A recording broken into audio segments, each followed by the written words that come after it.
Well, good afternoon, ladies and gentlemen, and thank you very much for attending our Kitchener Mayor's Forum here in the beautiful rotunda of Kitchener City Hall. I want a special welcome our audiences on the live webcast. We know you're passionate about politics. Thank you very much for listening. My name is Pelletier from 570 News, and as I have done for several years now, moderating this latest in a series of debates hosted by the Greater Kitchener-Waterloo Chamber of Commerce. Thank you so much to the hardworking folks at the Chamber for putting these debates on. This is the third of four such debates organized by the Chamber in advance of the vote on October 27th. Candidates for Regional Chair and Regional Council debated a series of issues last Wednesday, followed by a mayoral discussion in Waterloo last Thursday. The final debate, and this will be interesting tomorrow night, the final debate will feature the candidates for mayor in Woolwich Township and will take place at the Memorial Centre in Elmira tomorrow night. Actually, tomorrow afternoon at 4. Now, the format right now is 90-second opening remarks, followed by a series of questions on issues of concern for local employers that have been advanced through the Chamber's policy, advisory committees, and their at-large membership. At the conclusion of the questions, each candidate will have 90 seconds for closing remarks, and we want to encourage this. We have a lot of fun with this during the provincial debates. At any point during the discussion, if you hear a candidate say something that you take issue with, if your name is mentioned, if you're accused of something, or you are suggested that you have said something in the whatever it is, if you want to take issue with a fellow candidate, feel free to do that. We actually encourage that. All you need to do is raise your hand as such, and I'll make a note of it. And after all the candidates have asked the particular question, feel free to rebut. And you can do that in a very comfortable way. It can make for some interesting discussion. So, the order of the opening remarks, and we determined this before the debate, are Peter Martin, followed by Vrbanovic, Dan Glenn Graham, and James Rhodes. Now, we want to point out that candidate Slavko Milanovic was invited, but he was unable to attend the forum tonight. So, we will begin with opening remarks, and we'll start with Peter Martin. Good afternoon, everybody. My campaign is to bring a new approach to the city of Kitchener. Closer, Doug? I need a taller closer. I need a taller mic. Again, for those of you who got me. My campaign is to bring a new approach to the city of Kitchener. And, you're all here on your own because of your own time. Your own time, and shows that you're interested and committed. Like me, you want to make sure that we create the right future for the city of Kitchener. And I believe in the entrepreneurial spirit, hard work, creativity. And these ideas are the bedrock of our shared history. These values make us stronger and better community. And I'll share some of my personal story.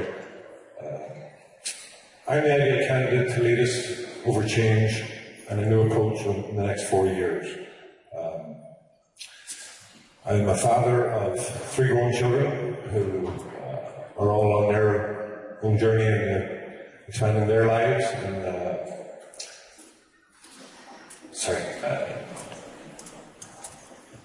I'm also a taxpayer and a business person.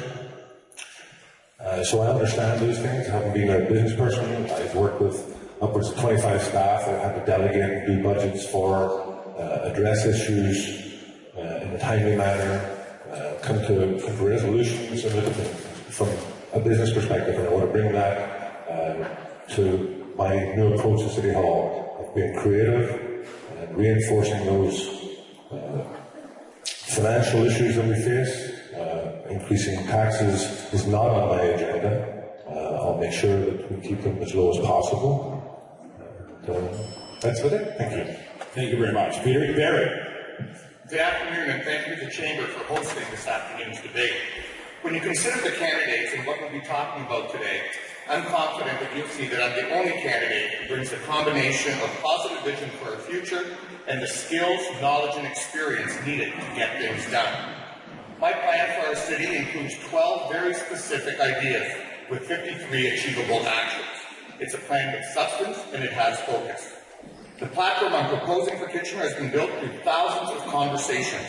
It's built through the years of experience I've working with all levels of government, in countless community organizations and businesses, and it's based on research into what's working and what's not working in cities across Canada. Several years ago, we recognized the global economy was changing, and it was no longer reasonable to rely too heavily on one single sector for jobs and growth. We made short-term investments to diversify and in turn created long-term gains that have positioned our economy to add jobs for many years to come. There's no question that those investments are already paying off. Today we may hear about the sky falling and the threat of financial ruin if we don't make drastic cuts to some important services. Let me be clear, that is simply not true. As you listen to today's debate, I ask you to consider the information being presented by all the candidates. Ask yourself not only who has the ideas, real, meaningful ideas, and more importantly, who actually has the proven experience to get them done. Thank you. All right, thank you, Barry. Dan Lundgren. Thank you very much to the Greater KW Chamber of Commerce for all you do for our community and for helping our community to prosper and hosting this event. We need not just a plan, we need a cohesive, fresh vision for our city. Playing on the name Greater KW, I believe to be a Greater Kitchener means, above all, being affordable for all citizens and all businesses. It means being competitive, always looking to be more streamlined and timely in our processes. Your business success is our success, and we need to make this clear from the top down. As your mayor, it will be. Being a Greater Kitchener means creating complete communities with doctors and playgrounds and jobs and stores all close by. This is how we attract and retain talent. I'm not a career politician. I have 25 years living and working in the world of red tape, cost controls, and deadlines. I have the skills as a trained mediator with thousands of successful mediations and facilitated meetings to my credit, and being able to bring diverse interests to the table and get it done. I know how our City Hall works. I also know how our city works, from social services to our police, where I just completed the 12-week Citizens Police Academy. I have many creative, low-cost ideas that build on the great partnerships we have with business, neighborhoods, and nonprofits. I can't wait to get started. All right, thank you, Dan. And finally, James Rhodes. I'm here, I'm trying to build the mic, as I guess the underdog, and I'm a local tax lawyer. My job is to make sure that people pay only the tax they owe. When someone gets audited by CRI, I'm the guy that people call to fix it. And I've been here for, I guess, 7 years now. I've run a successful business, have employees, and I've decided that, I'm here to make a change, I'm here to work, and I believe I've got the skills that are necessary. We decide for 2 degrees. My job focuses on accounting, budgeting, forecasting, the legal aspect of fighting. I'm here because when I see my candidate's platform, I see it as a campaign spender. We're already facing a property tax challenge. We've seen that the rate is almost double the rate of inflation. If they talk about more spending, I'm here to talk about savings. I've worked with the Department of Justice, and I have a mandate to cut taxes, property taxes, and to make sure that we look and we cut out the spending that's not necessary. I see issues of transparency, and I see issues of perks that should never be given. I'm here to actually bring back the fact that politicians work for the people. The people don't work for the politicians. Thank you. Thank you very much, James. I want to commend you all. We had a 90-second rule for opening remarks. You all, which is very rare, you all stayed within 90. This is old hat for you, but I don't think I've ever seen that before. All right, as we said, the order of questioning has been determined. We did that before. We began here today in the art, drew the names out of a hat, so we had determined that Barry would ask the first question, and we'll go in rotation. So, here is the first question. It's a two-part question. If elected, what would you do to attract new business and investment to the city of Kitchener? And you support the creation of the new Waterloo Region Economic Development Corporation. Barry. Thank you very much. I think over the last number of years, the City of Kitchener has seen significant progress in terms of our economic development efforts. We've seen growth that has happened as a result of our investments, both in terms of the School of Pharmacy, the med school, and so on, but more importantly, because of Communitech and our partnerships with other orders of government and the private sector. Literally hundreds of new jobs have been created because of that. I think we need to continue our focus in terms of both the tech sector and digital media, but more importantly, we also need to refocus on the manufacturing and advanced manufacturing sectors going forward. The reality is there will always be citizens in our community looking for skilled trade jobs and opportunities. They should be able to find those here in Kitchener-Waterloo or in the region and not have to travel down to Milton or Mississauga in order to find those opportunities going forward. I think the new Regional Economic Development Initiative is certainly a very positive step in the right direction. The reality is that in the past, we've focused on competing between each other, and we shouldn't be doing that. Our competition here in the region is not Waterloo or Cambridge or Woolwich Township. Our competition is places like Toronto, places like Vancouver, places like Seattle, and other communities across North America. So our focus needs to be on making sure we send a coordinated message to those other communities and to the world to let them know we're open for business and that we will work as a region to make sure that they find the best place for their business to locate and be successful. Thank you, Barry. Ben. I've had the pleasure of speaking with a number of businesses, including recently Waterloo Brewing Company, and they've told me that we can do better. That we can do better to cut red tape, to make our city more welcoming, and to smooth the path to business and development. I think that we can, and as mayor I will, do better. It's a question of ensuring that our city is not only open for business, but that we make all the steps necessary to get the action points done in a timely way. Time is money in business. So as a city, our job is not to create jobs. Our job is to get out of the way of business creating jobs. We have to make sure that business listens to our concerns and that we set the clear guidelines so that we understand what they need, they understand what we need, and I have the skills to get that done as a facilitator. I can bring all the interests to the table. I can get people to sit down. We can work this out. I will be the leader that gets that done.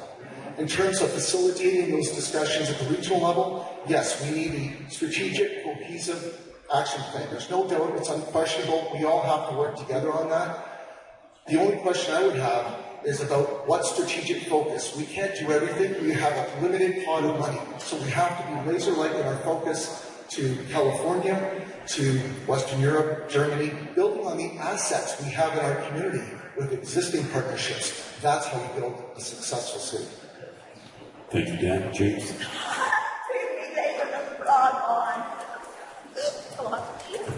I agree, but I see this as two problems. As a business owner, I think one of the big issues that we see is that businesses go for a reason, and that's incentives. So we have to decide what our incentives are going to be, and I don't believe incentives should have to be capped. My idea of incentives always comes with commitments, and we've seen that from the federal government, we've seen it from the U.S. government. In times of difference and problems, they can reach out and help the business, but they ask for commitments. The idea of commitments is employment. When they're giving incentives for them to locate here, they give us cross commitments on employment. They also give us cross commitments on investment, and they also have to give us commitments on retention, in that we cannot be giving out incentives and handouts only to have them take it away, or then move away, taking our money with them. And we've also seen the banking crisis, how the U.S. government took back shares of companies. And when it was probably one of the best moves it's ever done is that when those companies turned around, the government liquidated those shares for a profit. I mean, we have to look at these kinds of issues that we can bring the business in by offering incentives, by decreasing their costs to locate here, to operate here, but on the basis that when they turn profitable, there is a payback to us that gets us our money back and more. Because not only do we have commitments of employment, but we also have commitments of investment along with retention to make our city strong. Thank you, Peter. And finally, on this question, Mark.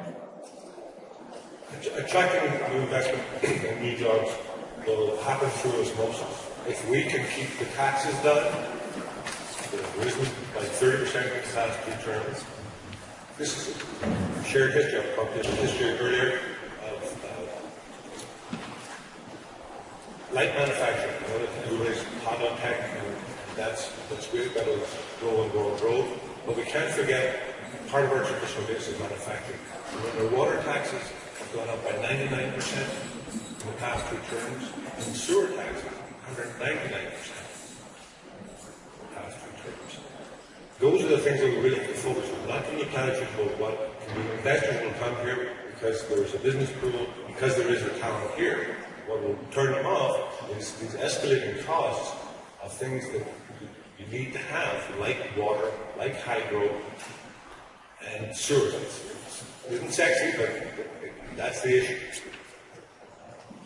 All right, thank you very much, Peter. And I don't want you to think that, you know, the opening remarks, there was a 90-second limit. There is really no limit to your responses to questions, so keep that in mind. And we don't want to cut you short. In other words, there's no time frame. Don't feel pressured to wrap it up. Feel comfortable to wrap it up when you want. You know, if you go on, if you pull a James Stewart and Mr. Smith goes to Washington, then maybe I'll say something, but within reason. And again, if you want to rebut, just raise your hand and you can address another candidate directly after everyone's answered the question. Okay, so thank you for getting off to a great start on question 1. Next question, and we'll start with Dan on this one. Pretty simple. The question, that is. The answer, I don't know. How can the city of Kitchener minimize disruptions to local businesses during the LRT construction? Dan. Wow, that is a big one. So first of all, the city is a partner with the region, and the region has to ensure that all the businesses have adequate entrances and egresses to the business so they can stay open. I mean, this is going to be really hard on them. So we have to minimize the impact by making sure that the signage is really good. We can't throw money at it. What we can do is make sure that the way is paved literally for them. And if we can support them through perhaps some advertising in terms of the city and the region getting together to say these businesses are open for business and available to do work. And also, I think that we need to be clear on the timelines that these businesses are going to be impacted so that people can work around that. Obviously, you know, the city is not the one that has the money to deal with this directly. So what I would say is we can facilitate the right conditions for them to stay in business and be as successful as possible and manage all the expectations around that. And of course, keep the project on time and on budget. Thank you, Dan. Please.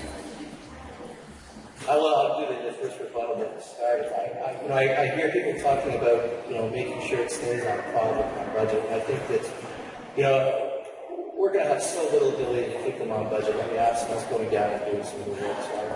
So right off the bat, I say that I don't see us minimizing the problems from the LRT. I see this as, we're not going to minimize the problems from access. It's going to be ripped up, and it's going to be ripped up on their time schedule.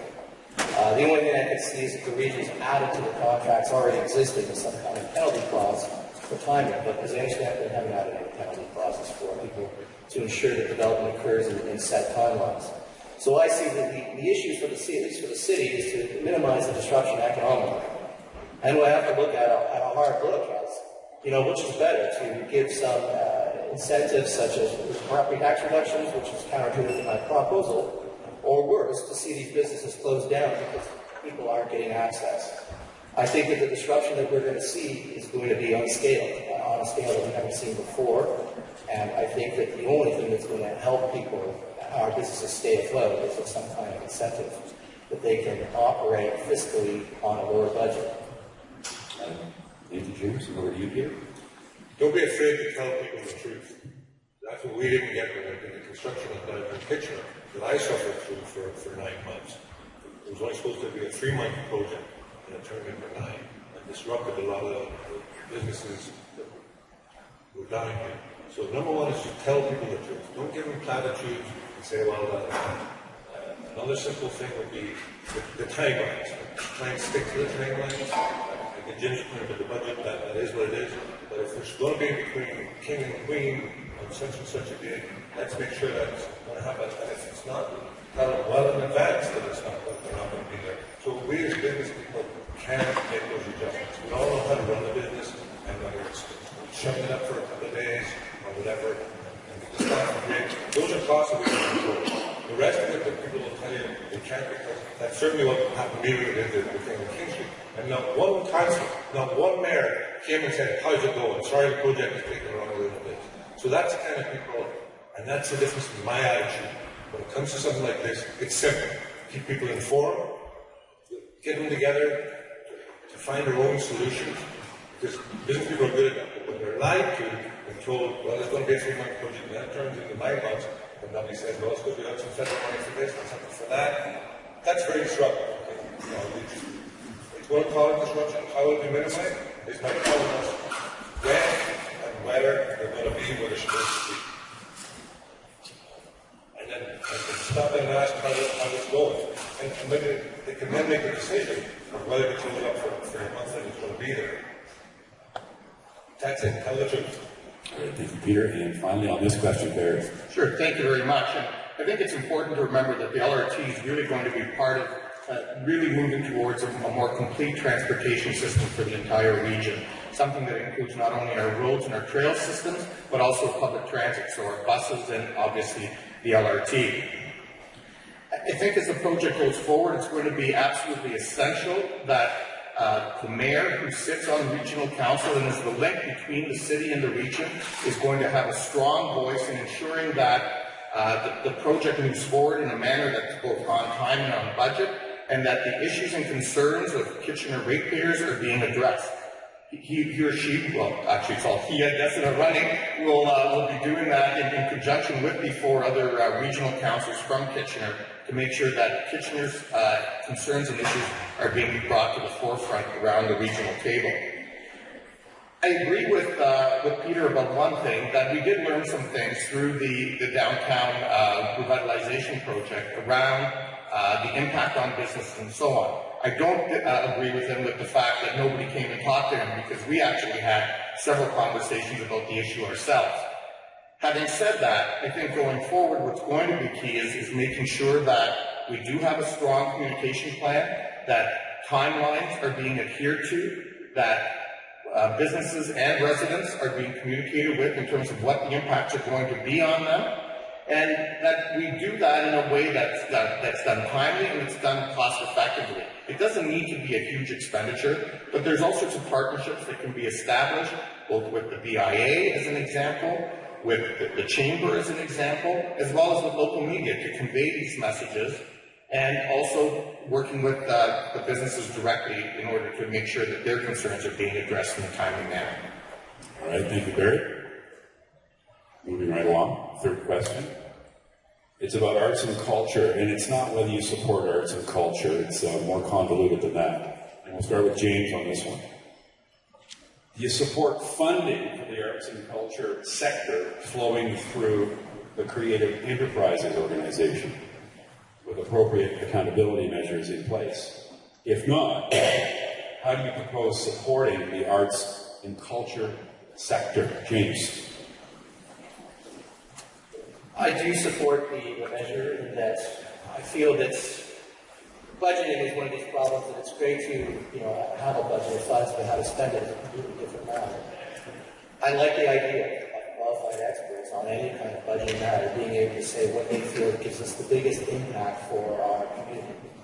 And I completely agree with that. I think that people like myself are sort of ill-equipped that we can make this decision on what kind of budget and what kind of forecast can be done for the future.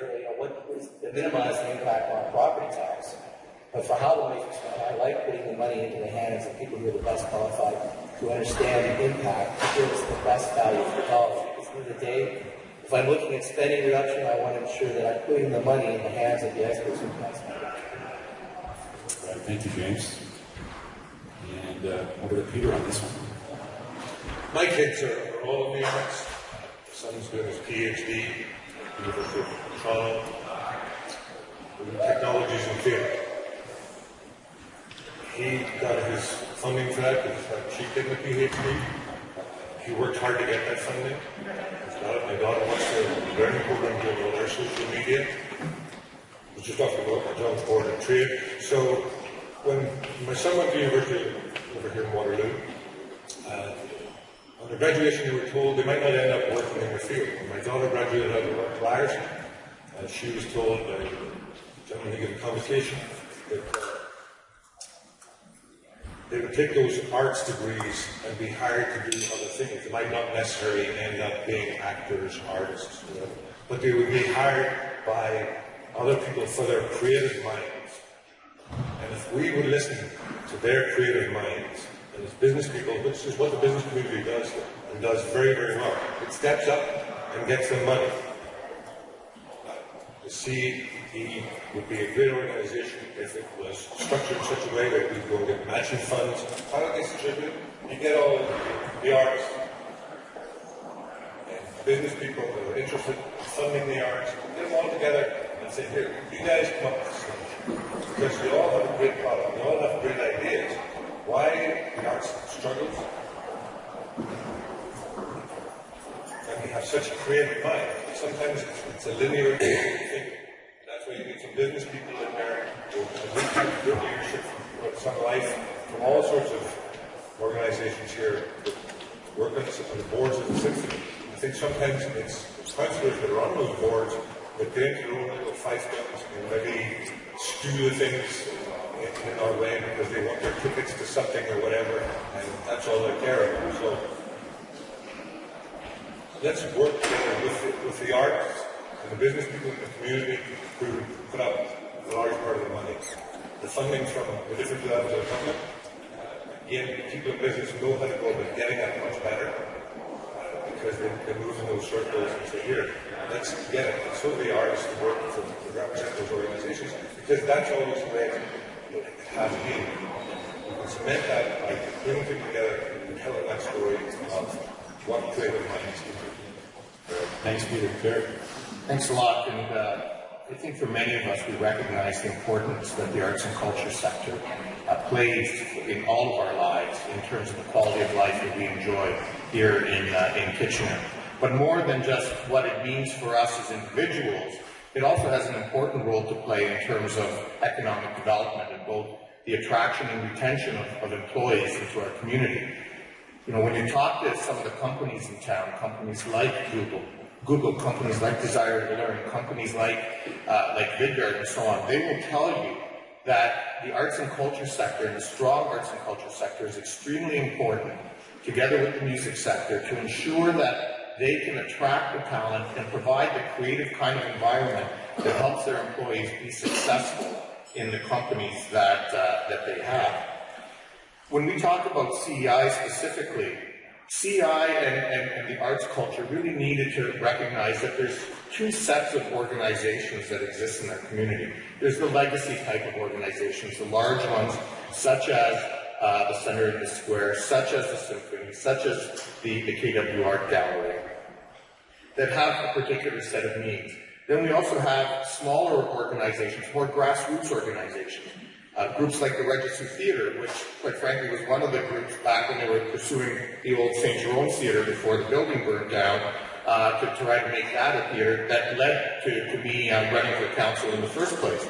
But it's those kinds of organizations that have different needs, and that CI was really meant to support in conjunction with those larger organizations. I think going forward, the principle behind CI was very good. It was recognizing that community, government, and business need to come together to support the arts and culture sector. I think it lost some of its way early on because of some decisions that were made, and I recognize the board of directors for having the courage to actually recognize that, make some tough decisions, and now they're in the process of reworking the organization in order to meet our community's needs going forward. I think CI definitely has a role to play in terms of being a funding body. There needs to be grassroots involvement from the artists in making those decisions, and recognizing that it's really those small groups that we want to provide assistance to so that they can grow and thrive and become an important part of our arts and culture economic sector here in the community. Thank you, Barry. And final answer on this question, Dan. Thanks very much. And it's really a given that the creative class is one of the economic drivers in any city. But beyond that, it's also something that we should understand as a given that we need good value for money in any organization. And while it's true that this is an organization built on partnerships, I think that what we need to have is a very efficient partnership here. And I would go back to the Prosperity Council as a good model. The Prosperity Council was a board that really was the initial progenitor behind CEI. And I think that if we went back to a board and we retained the administrative staff, we would have the best of both worlds. We would have administrative costs that are good value for money, providing good support. We would have more money to give to the smaller arts organizations, which is what this is all about. One of the struggles that I had as a councillor was seeing the large organizations funded, but the smaller ones struggling and saying, what about us? The what about us comes in when we need to find money for them. And as we fundraise, I think that they will really be appealing because the arts sector really is just like the business sector. A lot of the growth comes from the smaller organizations who are successful. Look at our festivals, Oktoberfest, Blues, you name it. That's how you build a great city, with grassroots organizations. We need, again, to get good value for money and get out of the way of these organizations so they can get on with the business that they're good at. We need to facilitate that by enabling a good, strong board and making sure the administrative staff have the tools to do their job. Thank you. All right, thank you, Dan. Moving right along to our next question. I love this question, and I'm sure the audience will as well. And we'll start with Peter on this one. The priority issues for the Chamber of Commerce and the local business sector are, and include, doctor recruitment, fair and open tendering, interest arbitration, and rising taxes. What do you consider the main priority issues for the City of Kitchener over the next 4 years? I'll repeat that. What do you consider the priority issues for the City of Kitchener over the next 4 years? Peter? Rising tax. It's always going to come back to the rising of pay. Going up. You get told they're going to peg them at the rate of inflation when they're trying to bring it. That has not happened consistently in the past 2 terms, where they've gone up to 30%. Water, and then the others, taxes are going up. So taxes is going to be a big issue. So the Chamber to address is keeping its membership informed, building that, making it a stronger unit, that gets its voice heard at City Hall and provincially, because of all the regulations that we have to go through with that. I think the Chamber does a great job on advocating on our behalf. The doctor, attracting doctors, this is a great place to live. Why any doctor would want to come and move to this area because of all the great things that we do have going on here. That should be a no-brainer. If it's communicated effectively, I think they've done a good job with that program that we've had in the past.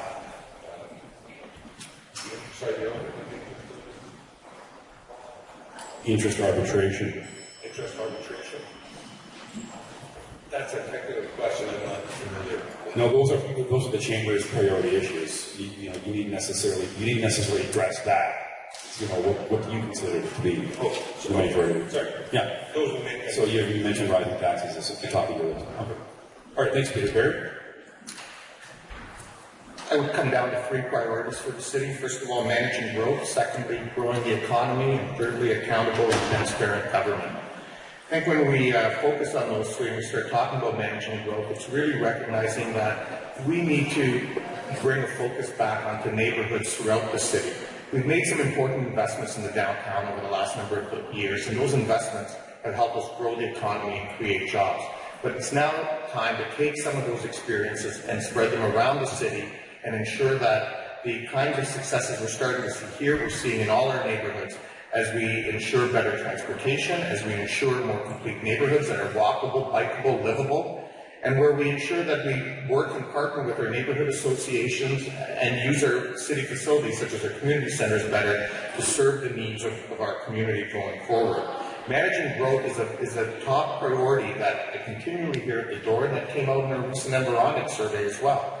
And it's because residents recognize that as a community, we're getting, they accept some of those benefits of growth that come, but they also want to make sure we maintain some of that small town feel that we've had as a city, and refocusing on neighborhoods will allow us to do that.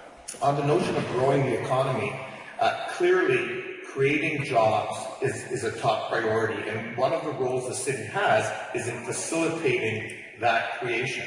As people in the tech sector, as an example, have said to me, is we don't need you to help us create the jobs. We need you to help create the kind of environment that makes Kitchener a great city to live, work, and play in. And that needs to be the focus of the municipality going forward. Having said that, we've been able to partner with groups like Communitech, for example, to see the kind of startup activity we have in an incubator environment there.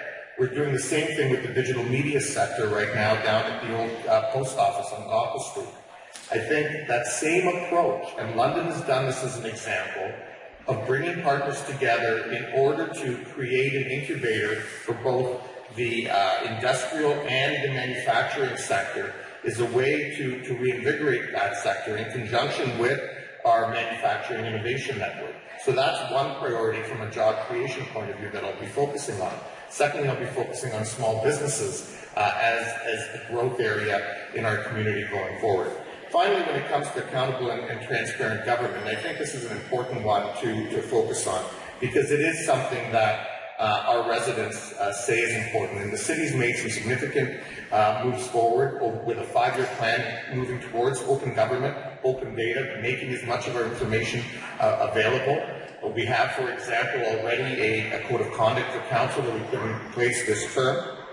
But on this topic of taxes and expenses and debt and so on, I think there's a couple key points that need to be made here. Number one, we already have the third lowest property tax rate in Ontario for cities over 100,000. That doesn't mean that there aren't things that we still need to do, that we need to continue to find efficiencies, we need to find cost savings. And if we can get that better, that's something we should be working towards. Secondly, you know, the economic development debt that's often been talked about, the reality is there's a plan to pay that off. That was an investment, just like a business makes an investment.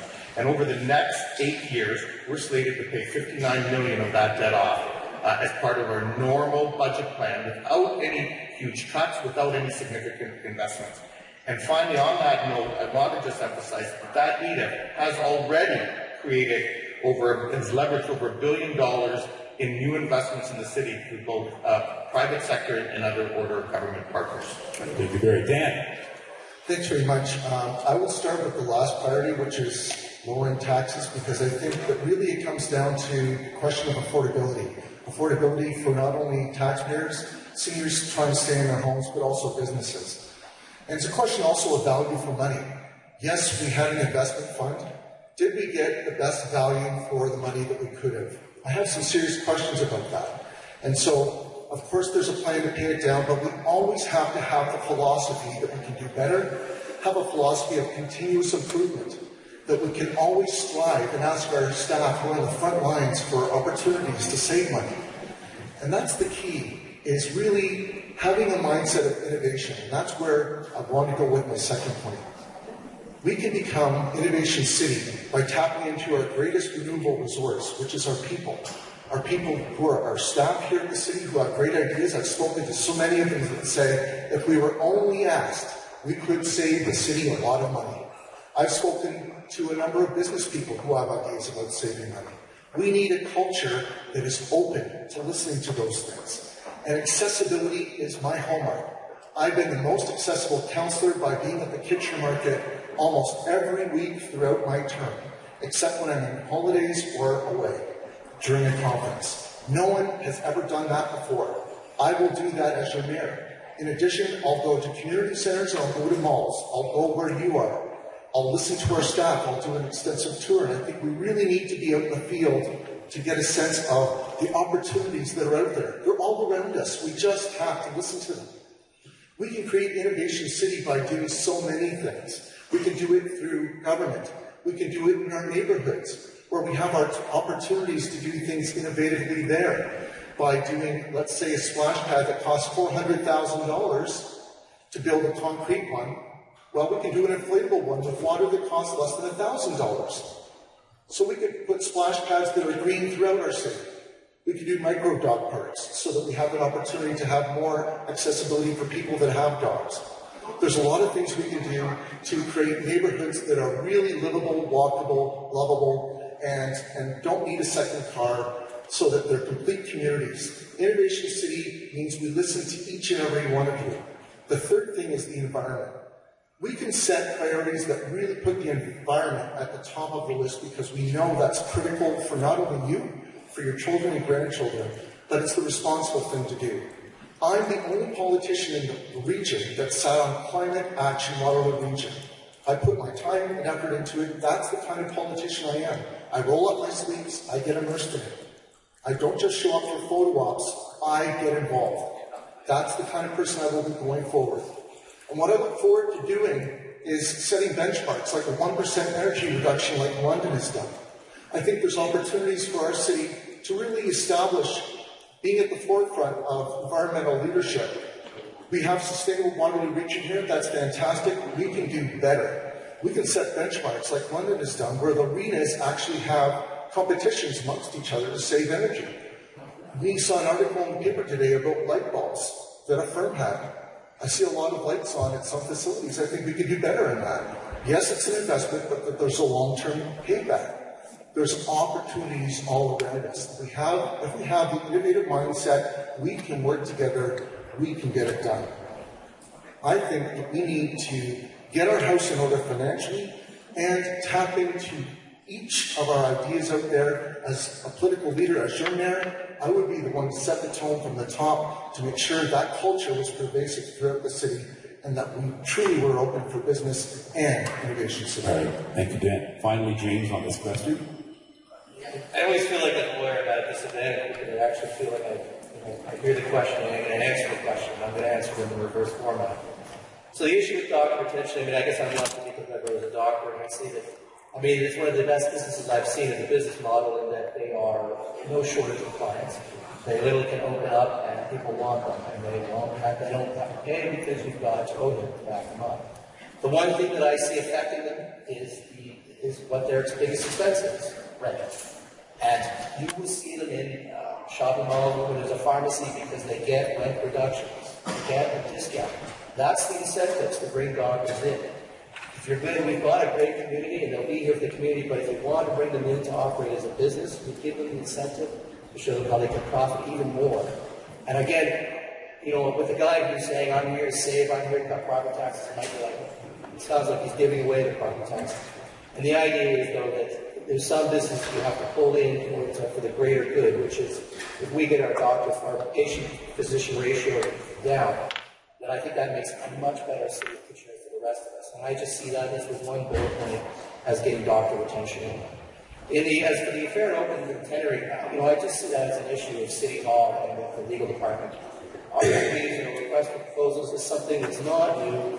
It's based on transparency. People are required to submit bids, and I think the issue we should see is, well, let's see those bids. I actually always want to see, what did my competitor bid for this that they got it. I feel that that's the open and fair tendering process, is let's open up to the public. They all talk about transparency. Where is the transparency if you don't see the bids? And I like to see that. The next issue of interest arbitration, I think I'm assuming that's going with the issue of debt management, is that when we're carrying debt and we're looking at our bond rating, if we decrease in our bond rating, our interest rates are going to go up, and we're just going to be paying more. And I guess, I'm not sure if that's the issue, but I see it as if we do not control our costs, our spending, our debt rate ratio, that comes to the last one, property taxes. Everybody who's running for this position is talking about property taxes increasing. No one is talking about savings, in my opinion, and no one is talking about alternative funding solutions. That is my platform, is to cut property taxes and to find ways to fund things. When we talk about setting up a new trail system, I don't see any reason why private business wouldn't come in and help us fund these things. I've always said that, as a joke, as I'm sitting around, is I would personally pay for the trail that gets built behind me, the CRA building, because I know that when those auditors come out and on the trail and they're walking home and they're happy, that they will see that plaque saying taxation lawyers who support this trail, and then when they go in their office and they see my file, my client's getting a better deal. So I see us, we can encourage more investment from private practice. I would like to take our partnership program and expand it immensely, because I see that as one of the ways to secure funding without going to the property owner for more money. All right. Thank you, James. Now, Barry heard something that you would like to address. Barry. Yeah, I think, I was listening to my colleague to my left who was talking about the Economic Development Investment Fund and questioning some of the investments that potentially were made there. And I find it interesting because over the last 4 years of council, I've heard him take every opportunity he has had to actually praise those investments and to praise the fact that they have done great things for our downtown. And now when we get into a political time, at election time, all of a sudden it's like, whoa, I've got some issues that have some concerns. So I guess my question to my colleague, Dan Van Graham, is this. Which investments in our local economy do you no longer support? Do you no longer support the School of Pharmacy? Do you no longer support Communitech and the hundreds of jobs that have come out of our startups?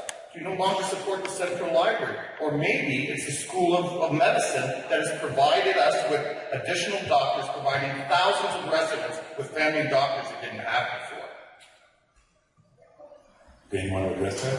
Oh, I'd love to. Certainly those are good things, and I never questioned those things. It's actually 7,000 jobs for Communitech. And certainly I support all the investments that the city has made in those regards. I have some serious questions about the Kitchener Operations Facility and the land deal that was done out there at Mayoral Goodrich. I have also some concerns around the center block land dealings, and that was done before my term of council. So it's not a question of investment, it's a question of the amount and the value for money. All right. James. I guess I wanted to raise my part of rebuttal is, I see two council members here who talk about property taxes, and it's like, as I understand, this is one of the largest increases we ever saw, almost double the rate of inflation. And yet, I hear their policy talking about spending and doing this and that and what's investment. And I just see that, you can't, this isn't sustainable, and I don't see any answers here.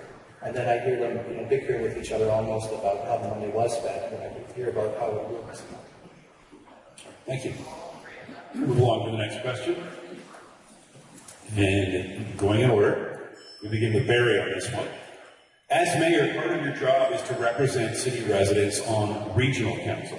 The question is, in your estimation, what are Kitchener's priority issues at the region, and how will you convince your council colleagues to support your priorities? Barry. Thank you very much for the question. I think, first of all, when we talk about regional council, there's probably two priorities that I would identify as key going forward. First of all, it'll be the implementation of the LRT and making sure that it gets done on time and on budget. That is going to be absolutely essential, and that it's done with as little impact on Kitchener businesses and residents going forward, and that we maximize the benefits that have been promised for Kitchener residents as part of that initiative. I think the second issue that we need to address is issues around social services, and particularly in terms of affordable housing and homelessness. Without a doubt, I think everybody in this room has heard about the challenges facing the Out of the Cold program, the number of locations that have closed over the last number of months. I brought a motion forward that at our council that has resulted in the region actually taking quicker action and more effective and engaged action on dealing with that issue. We heard this week that the YWCA is going to be providing a permanent out of the cold location using both professional staff and paid staff, and that is certainly a step in the right direction. But in the long term, The solution to this is to try to transition as many people as possible from a homelessness situation to actually being housed.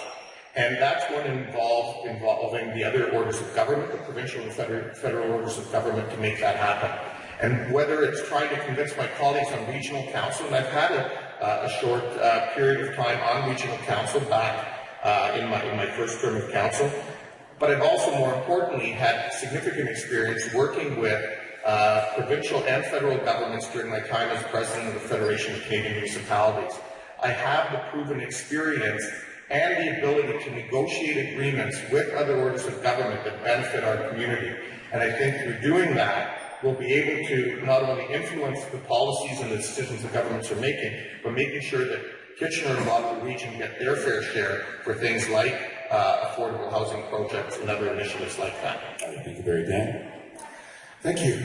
The question really comes down to affordability again and the issue of not leaving anyone behind.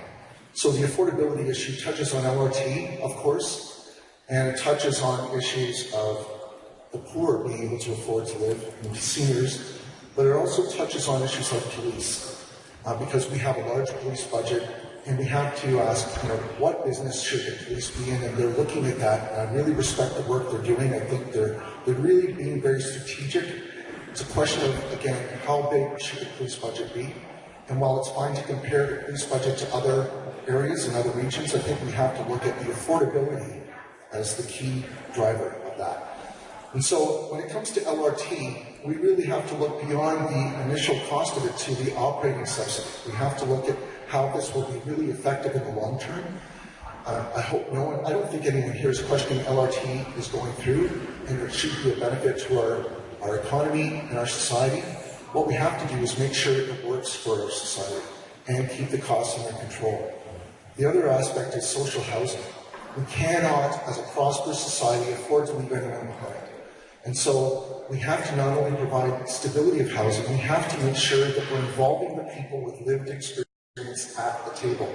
We heard that they don't like some kinds of living arrangements. So as your mayor, I would ensure that there's an ongoing dialogue, not just at election time, not just in a crisis, but there's an ongoing dialogue at the small table level where these people are met where they're comfortable, so we listen to them, we get their lived experience, and we build a sustainable long-term solution with different kinds of housing opportunities. And so, as I said, the question really comes down to how do you build a successful, prosperous society and not leave anyone behind? Thank you, Dan. James? I'm going to be the objectionable one to start. I guess it's the second debate we're about where Lennox talked about making a motion to push regional council. It always strikes me as it sounds like it's a council of one. And as I understand, it was actually unanimous. And I assume we took part in that, and we should take credit for that. I always say that it sounds like he's the crusader. My issues for the region are debt management. They've increased the debt level. I believe they've almost doubled it now. And the LRT is just going to be added to that. We obviously need to address that because of the property taxes. You've gone to a regional levy component. So if they can't address their debt management, we need to address it with them because we can't. It's all together. They increase property taxes. It just makes City of Kitchener unaffordable. It's all interlinked. And so I think that we need to push them for managing their debt services a lot more. We've heard about the police services, and I always think this is about budget management. One of the greatest things I saw when Chief Gordon was he, without increasing the boots on the ground, number of officers, he was able to increase efficiencies because he data mined. Where police services are going away and just filing their reports, he actually had them pulled out and analyzed as to what was the ratio of calls. It turns out, I believe, at 4 a.m. there was almost no calls, but yet they were fully staffed. He was able to push officers to different times to address the response time. This was also, you saw the police services also redistricted themselves to north, south, and central because they realized they were having officers make calls to other districts, which was just highly inefficient. Through data mining, they showed how you could make the services more efficient. And in fact, as the paper article came out, it was one of the most efficient in Canada. And that's through data mining. It didn't take hiring people to make a difference. It took managing the information better. And that came down to budget. And I think the other issue is the LRT. Is the LRT, everyone talks about it, having left the station, and maybe perhaps has, but it's not over, and there's still other phases to be looked at. And there's going to someone's going to have to decide about that second phase and what is affordable to us, given the first phase. And I really feel that we always need to work together with the region. And I need to be tongue-in-cheek on how I convince my councillors. Well, I guess I can. All right, thank you, James. Final response on this one is Peter Martin. This is it. This needs to hold them more accountable. It seems to become try to bring some analogy. I think old boys and girls club for ex-politicians. We're throwing off on something else again. We're blessed in Canada. We don't elect the chief of police. We don't elect the commissioner of school, but the commissioner of work. So these aren't elected officials. We have a professional civil service, and their civil service, they're there to serve the public. So let's hold them more accountable. Let's inspire them more so the advice that they give to the representatives on the regional council is good, informed, creative. And then we should look at term limits. People that have been around for 25, 30 years, the world has changed a lot. So I would, again, try and hold them more accountable. And term limits. Thank you very much, Peter. Moving along, infrastructure. We'll start with Dan on this one. The population of the region is growing, the economy is growing. It's estimated that by the year 2031, the population of Waterloo region will be 725,000 people. One of the major challenges of managing growth is building new infrastructure, maintaining existing infrastructure to meet our economic and service delivery requirements.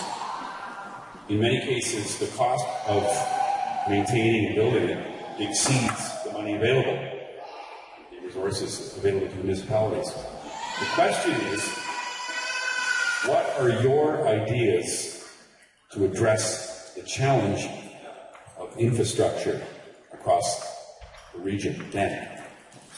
Thanks very much. Glenn, I think that this is one where it's a meat and potatoes issue. You need to get people's infrastructure right, because that's what they count on. Their roads built, their snow cleared, and they really don't care what order of government does it. In terms of ideas, I am a trained facilitator, mediator, and negotiator, so I have the skills and ability to negotiate with other orders. I know my colleague to the right thinks that he's the only one that can do that. That's not true. I am trained in this work, and I have dealt with presidents and unions and all kinds of other orders of government. So I believe that I have the ability to negotiate valuable negotiations and deals that actually have a long-term solution. One thing that I thought that's interesting is that we need to work with our universities to find creative solutions, like innovative road systems, different materials we can use on roads. This is something I brought up in council before.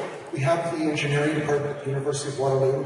We have some ergonomics up there as well. We have a lot of creative things that they're doing up there in our business department. So if we tap into our energy with our creative solutions with Conestoga College, with universities, we can really come up with some innovative infrastructure solutions, but long-lasting systems. If you look at lighting, if we invested in lighting, then we could have 20-year light bulbs that more than pay for themselves in about 4 or 5 years. Yes, it's a cost up front. No, we can't do it all at once. But if we look at a strategic approach, we can start to take us down the path of improving our environmental friendliness and our green quotient. Because as a city, we want to be leaders in that ability. So it comes down to the meat and potatoes, which is getting the infrastructure right. As your mayor, I would ensure that we have a good computer system so our snow plows know where they're going. We have Pin Street. And our citizens should have access to that information so they know when their snow streets will be cleared of snow and what roads are being done. One thing that's not talked about in terms of LRT is that if we didn't build LRT, it would cost about $400 to $500 million more in Rhodes, and that's not been well explained to people. So I think the other aspect that I would bring is education. Education to push out information through the city and region's website to share with people what's going on, like the Margaret Avenue Bridge, where there's tons of frustration about something like infrastructure. People can deal with almost anything if they know what's going on. So if you share that information with them, you explain why it's taking so long, why it's costing so much, then they're really well informed, and that's the least we owe to our citizens. That before we ask for another tax dollar, we ensure that it's being spent with good value and we're sharing as much information as possible with them. Thank you, Dan. James? I guess the good thing being a lawyer is we're never afraid to steal other people's ideas. So I really like what Dan has said about the efficiency aspect, and I fully believe in that. And I think this is just part of the aspect of how do you control costs. And we cannot ask to keep increasing property taxes. We must find savings and efficiencies. I like the idea of this, getting alert from where snowplows coming down your road. But I feel that there's a bigger issue is that the information is just not enough. I mean, if we hear the one comment about, a car hits a pothole and their alignment's out and they have to go to service station and try and, decide if they're going to sue or not for having their axle damaged, I don't think they're going to be okay with just hearing that you're informed of problems that exist. I think this is a to-do. And the question really becomes, how do you maintain an infrastructure when you have insufficient funds? And I guess the only answer I can say is you get the sufficient funds, but you get it from savings accomplished through, one, efficiencies, and two, you've got to look at saying no to certain things. You can't just be spending on everything. There has to be the no, and then you have to focus, which I think is one of the most important things, which is infrastructure. It is the one thing that must be kept up with a cost that has to be faced. And if you can't bring efficiencies, you have to bring savings from cost cutting. We have to hear no from our elected officials as to what plans they're thinking. People propose them for spending, we have to hear them saying no to people. And I guess it's the one thing that when I see the other campaigns, they just don't hear enough no's. All right. Introduce here. Infrastructure, we all love to hear. Something to grind. I know that was part of the reason that it took so long to redo Canada. Back to the previous answer to this question. We have a professional system. The engineers, the people that do all this stuff should know what they're doing. It's all worked out years in advance from capital funding, so there won't be that much changes in the next 4 years. And as long as the answers in the way, it's quite simple, but yet complex for the everyday person. They don't know what's right and wrong. The roads, the infrastructure, it's all based on evaluating what needs to be done, what the capital finances are for that, and what it's done. So it's more about motivating the people that are working with the departments to take ownership of and pride in their work to get these things done on time, on budget. I understand that people have not yet taken the driveway pride because everybody's own street is important. So I think that's what I would like to bring as mayor, is empowering the people that work for us in those things into a more positive culture of communicating them directly how they're going to fix these and how these things are complicated. Well, I know nothing to build the roads, but the guys who do it know how to do it. Now, can we communicate that today and sharpen our pencils and find cost savings and more efficient ways of doing things? I would like to think that that's what they do on an ongoing basis, because they are professionals. So it's about the leadership that you show to them and empowering them to bring out the best in themselves in all their departments. So if the guy who's driving the snowplow understands what it is that he's doing and how it impacts people, so that's a top-down and inclusive, making all those people that work on that infrastructure, that inclusive part of the team moves forward to get all these things done. All right, Peter. And the final response to this question is Barry. Thanks, Glenn. I think when we talk about infrastructure, it's important to focus on 3 areas. First of all, maintaining existing infrastructure. Secondly, investing in key areas going forward. And thirdly, looking at how do we pay for this. When we talk about maintaining existing infrastructure, we're talking about our roads, our bridges, our water pipes, our sewer pipes, our trail systems, and making sure that we allocate the appropriate dollars to replace them going forward. One of the challenges that we've had as a municipality, as many municipalities have had, is a lack of funding to deal with it. The reality is municipalities only receive 8 cents out of every tax dollar collected in Canada, and yet we are responsible for 62% of the infrastructure across our country. When you start thinking about that, the two don't line up very well. As a city, we've actually recognized that we need to implement an accelerated infrastructure program. We've done that over the last number of years, and part of the reason we did that was the professionals on our teams recognized that if we make certain key investments earlier on in the infrastructure cycle, we can actually replace or repair that infrastructure at much less cost, thus saving the taxpayer dollars in the long run. So it's important to ensure that we focus on those investments and don't pass that burden on to future generations. Secondly, when it comes to investing in key areas, it's recognizing that our first priority needs to be the maintenance of the existing infrastructure before we go and start building additional new infrastructure. So whether it's trails or community centers or whatever, we need to make sure our first focus ends up being on the existing stuff and then moving on the new needs that exist within our community. Thirdly, I think we need to start thinking a little bit differently in terms of how we fund these things. And I think there are many opportunities, and I talked about this in my comprehensive platform that I released, around pursuing partnerships, sponsorships, and government grants. And in fact, creating a position that's focused around strategic partnerships in City Hall that's going to make sure we find all those opportunities and bring those dollars into communities so that we're not going to taxpayers where we don't need to, where we can find other sources of funding where it's possible. And that particularly works when you're looking at some new initiatives, which from time to time as a municipality we might need to consider, like the Southwest. As an example, there's huge development going on there. I see representatives in the audience from the General Home Builders Association. The reality is that more and more people are moving into those areas. We need to make sure the amenities are there for those people who are living in those neighborhoods so that they truly are livable neighborhoods going forward. All right. Thank you, Barry. Yes. Oh, Peter wants to jump in. Yes, go right ahead. Is that you're referring to like toll roads paper, or what do you call it, the Google Highway or the Intertech Highway? No,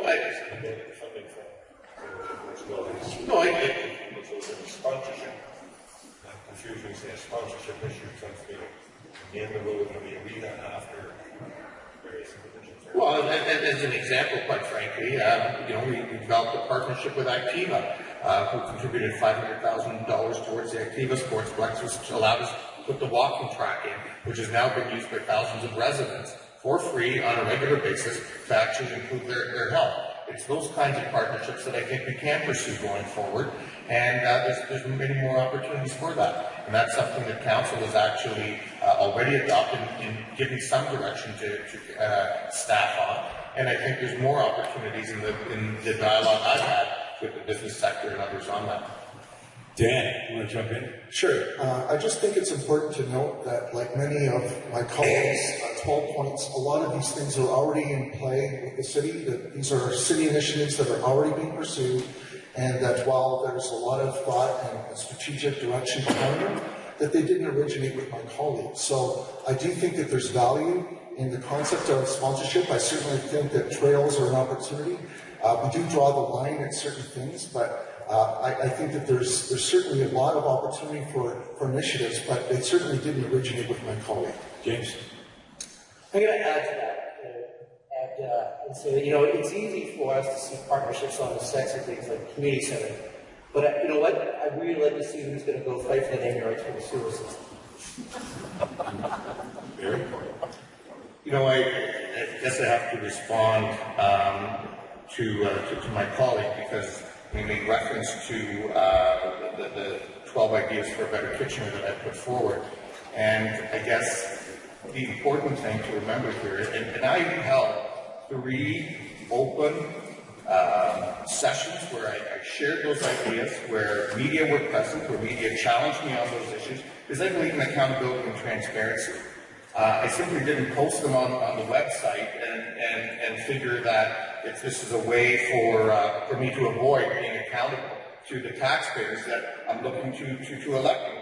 And I think those ideas that I put forward, I have articulated which ones are new, which ones are building on existing things the city's working on, and which ones are things that we're already doing and we should continue doing. Because there are some things, quite frankly, that we are doing well and we should continue on those. James? You know, one of the issues when they talk about accountability and transparency is, you know, as I'm somewhat new here, one of the things that someone had emailed to me was the concern over the Ella John tickets, and I thought, I was actually amazed that anybody got free tickets from the city council. And the first thing I would say is, you know, part of our platform in spending has to be cut. No more perks. I mean, I do not understand the reason why anyone gets perks as a city of some sort. That has to happen. The other aspect I suggest, we have to address the allowances, and that people get budgets, but it doesn't mean it has to be spent. I think transparency has to be. We've seen it from the issue that Rhodes with Calvin has. Reimbursement, transparency, if we want to be transparent, let's be fully transparent. Let's put we'll talk about expense reimbursements. I think everybody who's running for this position, mayor and council, should be immediately thinking about posting their expenses online. So we can see what transparency really is, which is let's see everything that's done. All right. Moving right along to the next question, and I'll file this under, this is arguably the least sexy of the questions that you're going to hear tonight. And we'll begin with James, and that's just a coincidence. And here it is, pretty straightforward. If elected, would you bring a municipal land transfer tax to the city of Kitchener? If elected, would you bring a municipal land transfer tax to the city? James? I'm personally offended that you referred to taxes not being sexy. I think there is nothing more exciting. The answer is no. The land transfer tax to me is a tax that I see no relationship. To me, it's always been a budget grab. I mean, with income taxes, it's based on if you make more money, you pay more income tax. HST is based on the fact that if you consume something, you're buying something, then you've got the money, you're going to pay a tax on that. Both of those are based on you having the money. Land transfer tax, I always find this fallacy is that, well, are you getting the cost for the land transfer? I mean, really, it's just a registration system. There is no cost to it. And the second thing I always bugs me having bought a property here is that, who really owns the full value of your property? But yet land transfer tax is based on the full value of your property. If you're going to put a property tax out, I would say it's a lot more rational to say, show me what you actually own in your house, the equity, and then we'll put a tax on that, because you actually have that money theoretically.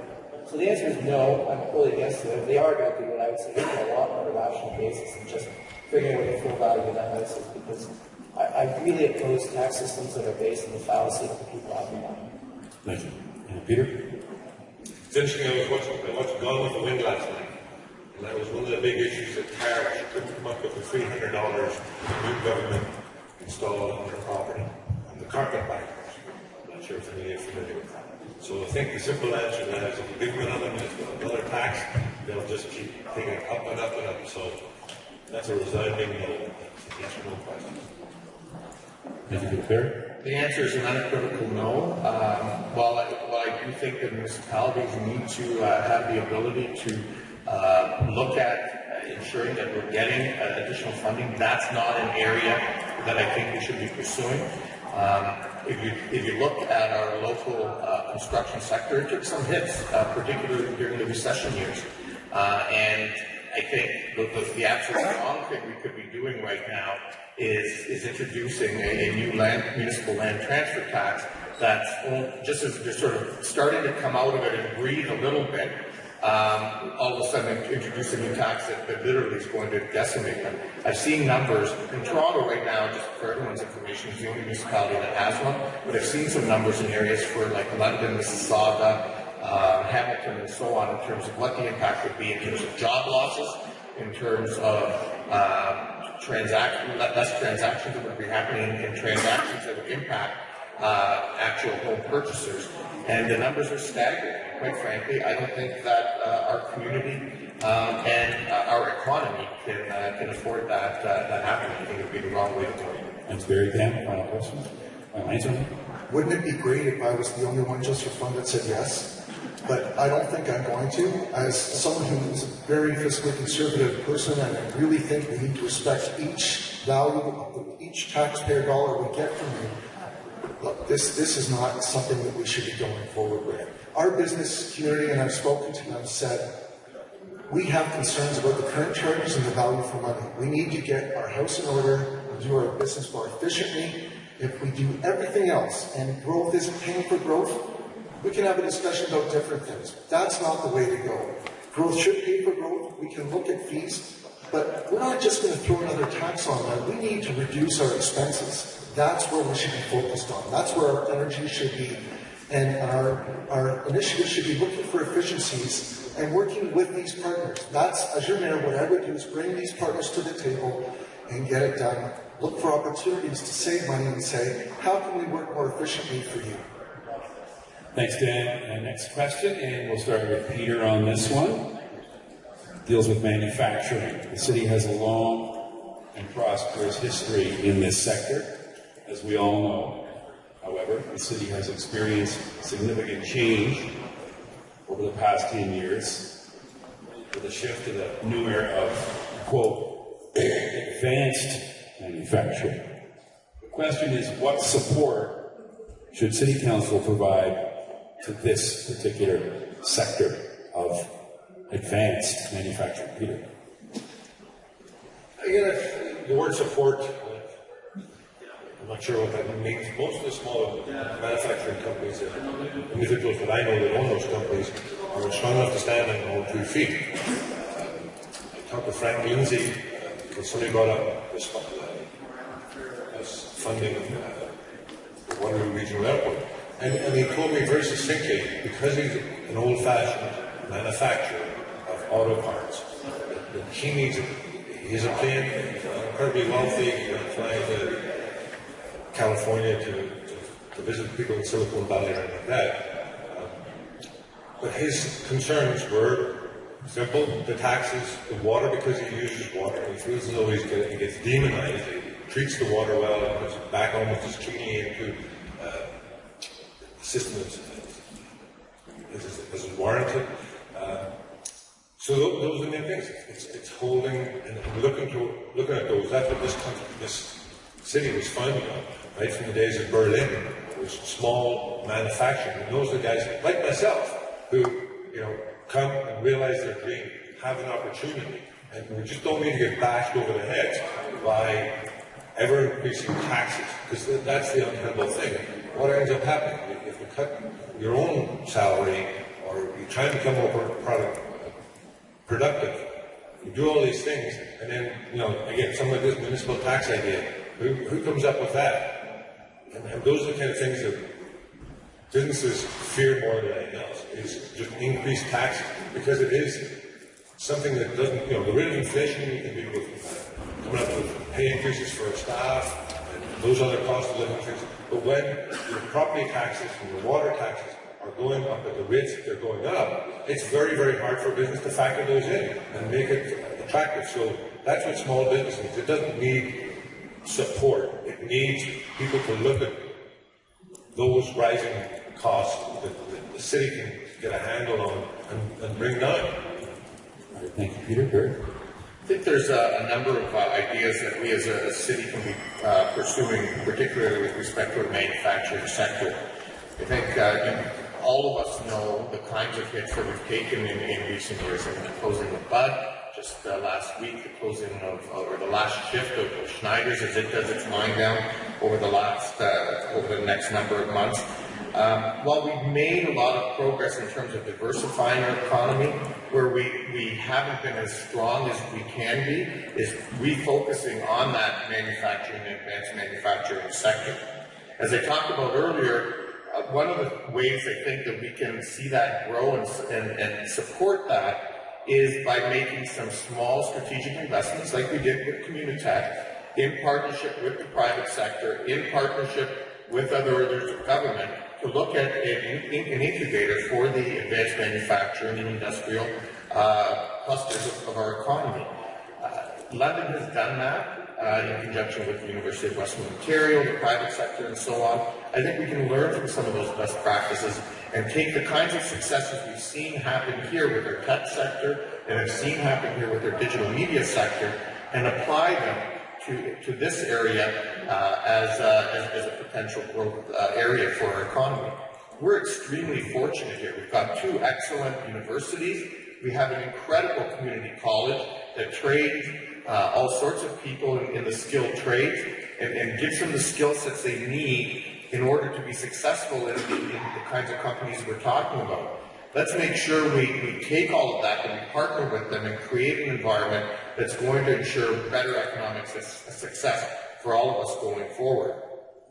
I think, we've seen some of that starting to happen. Recently, there was the Velocity Garage that opened up in the back part of the old King Center. That is the first movement for the tech sector, particularly around advanced manufacturing. So they're trying to create a cluster of startups that are focused around manufacturing as an example. Let's take it to the next level now going forward. Thank you, Barry. Dan? Thanks, Glenn, because this is a really critical issue, and because not everyone's going to work in the tech sector, we need to make sure there's good paying jobs for everyone. One of the ways we can do that is to ensure that there's really good jobs for people that have skills with their hands.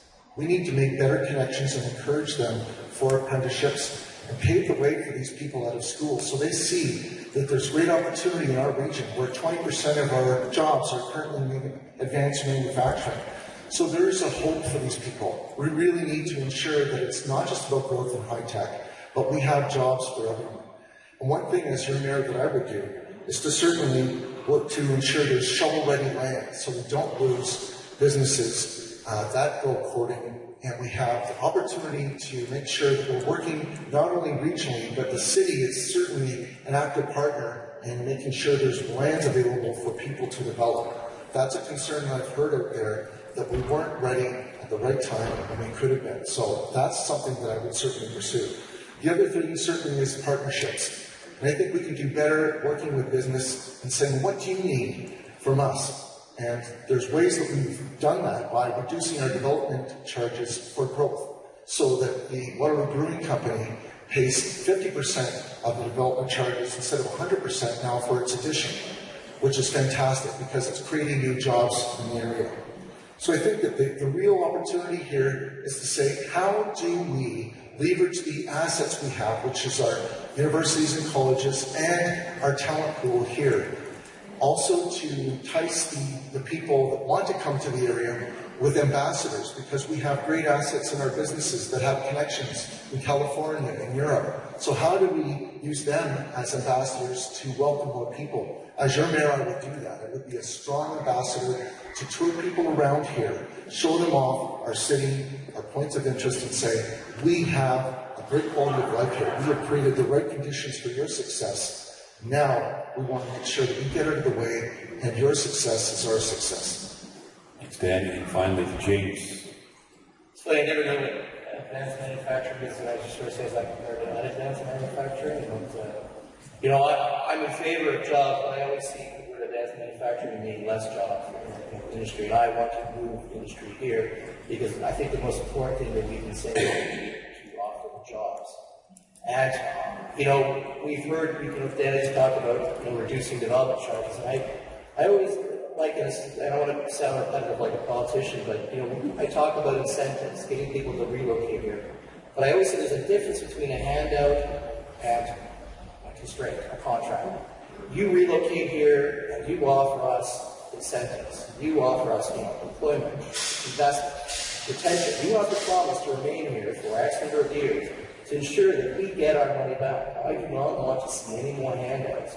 I want to see contracts with people, but I want them to relocate here. And I think one of the keys to relocating here is to make it cheaper for them to relocate. They've got high costs to move here and set up. Let's make that easier because we get it back on the back end.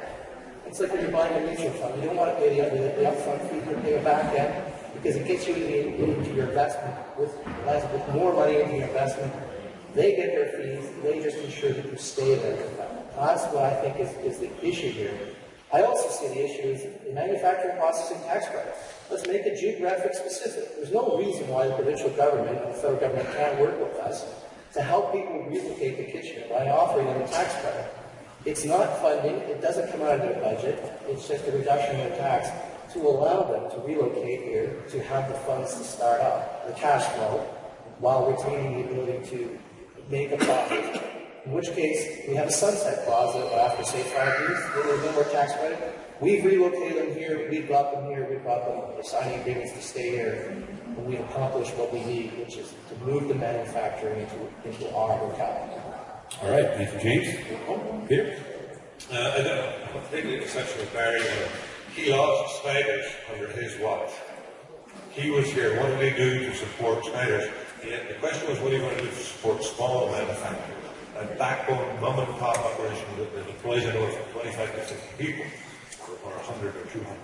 Not some big, but where were you when Snyder's left time? There was an opportunity to maintain them here, and you were on council when they left and moved over to Hamilton. So it's been that. Well, first of all, just to clarify things for you, Peter, there were 2 of us on council, both myself and Councillor Glenn Grant. But more importantly, I think the issue is that the region did work to put out a proposal forward to keep Schneider's here. At the end of the day, there were a number of factors that any company weighs in their decision about where they locate. And those factors end up including the land that they have available, their existing land and holding, the other businesses that they have in the area, and so on. All of those things factored in to Schneider's making a decision to go to Hamilton because they own lands there already.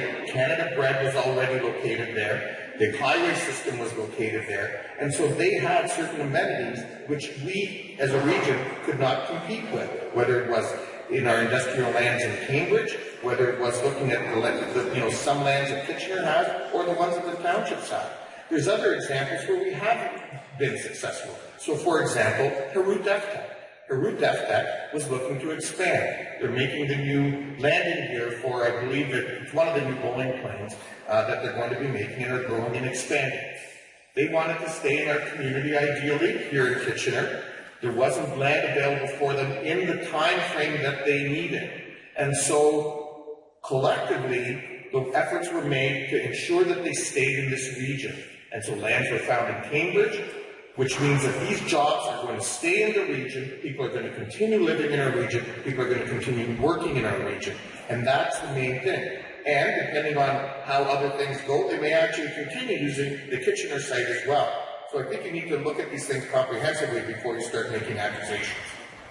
Dan wanted to jump in as well. I just spoke to a representative from Heru DefTech, and they were frustrated they couldn't stay in Kitchener. I think we could have done better on that front. So the other pieces that I want to emphasize is that small business truly is the backbone of our economy, and we do have the templates of industrial size of operations is changing, so we have to be nimble and create almost an environment where there's opportunities for them to cooperate together to have a large shovel-ready land, but they can have smaller templates for their businesses. Right. Thank you, gentlemen. Next question. Pretty straightforward. We've talked a bit about transit, specifically the LRT. This is a little bit broader. And we'll start with Barry on this one. Quite simply, what are your transit and transportation priorities for the city? So I'll focus initially on the city of Kitchener because obviously transit specifically is a regional responsibility in our two-tiered system. I think as we focus going forward as a municipality, one of the things we need to do is look at complete the development of complete neighborhoods and developing a complete streets policy going forward. Up until now, much of our focus has always been on the automobile, and for a whole variety of reasons. But I think going forward, it's important to ensure that as we rebuild roads, as we make new investments, it's important that we ensure that our streets are both walkable, that our streets are bikeable, and that our streets are safe for vehicles as well, and pedestrians. And so going forward, a big priority will be making sure that we continue on that focus. I was involved with when as a city we implemented the pedestrian charter. I believe making sure that our streets are accessible for everybody, including mothers with strollers, including people who potentially are in wheelchairs or have other accessibility challenges. It's key that we continue to focus on that from a movement of people point of view. And unfortunately, some members on council have strayed from that, much to the chagrin of people on our GRAC committee, as an example. I think secondly then, when we look at the regional aspect of it, because as mayor you're going to sit on the region, obviously it will be refocusing on the LRT, the on time and on budget that I've talked about before, but more importantly recognizing that with the LRT is going to come a rethinking of the transit system. And so it's going to be really important to make sure that the transit resources are being reallocated to support our suburban neighborhoods better, to make sure that people have good transit access in all of our suburban neighborhoods, and that transit access feeds into the LRT going forward. All right, thanks, Barry. Dan? Look, this is one question where we should all be saying the same thing, singing from the same sheet. We need to put people and bikes at the top of the transit pyramid. Transportation needs to focus more on the opportunities to move pedestrians and bikes around, and also roads are important. We need to make sure they're cleared and built, but the focus is on how to move people without cars. So that's something that we should all agree on, and it's a question of how to get there. My priority as your mayor would be to ensure that we have complete streets, that we do have opportunities to have a network of trails that are well signed, well lit, that are paved on an ongoing basis. We continue to show that we make the investment every year for those priorities. And so we have to make the connections to the greater region like Toronto with GO and VIA, and certainly as your mayor will do that, but certainly the focus here is on how to ensure that people can move around safely. And ideally with curb separation or off the road, that's the ideal for bikes. And I like the way we're going in terms of opportunities to cycle throughout the city. We need to do better education for people. We need to talk about safety for bikers, cyclists certainly, and also the equipment that they use so that they can stay safe. So there's a great cycling committee we can tap into, and I think that's really essential. They're leading the way. There's Book 18, which is the provincial guidelines. We need to implement more of those. We need to get our gates open. That's been a frustration of myself and a number of other councillors. The city should move more quickly to open its trail gates. They're a hazard. We need to do better on that. Get our signage up. It shouldn't be rocket science. Let's get it done. Thanks, Dan. James?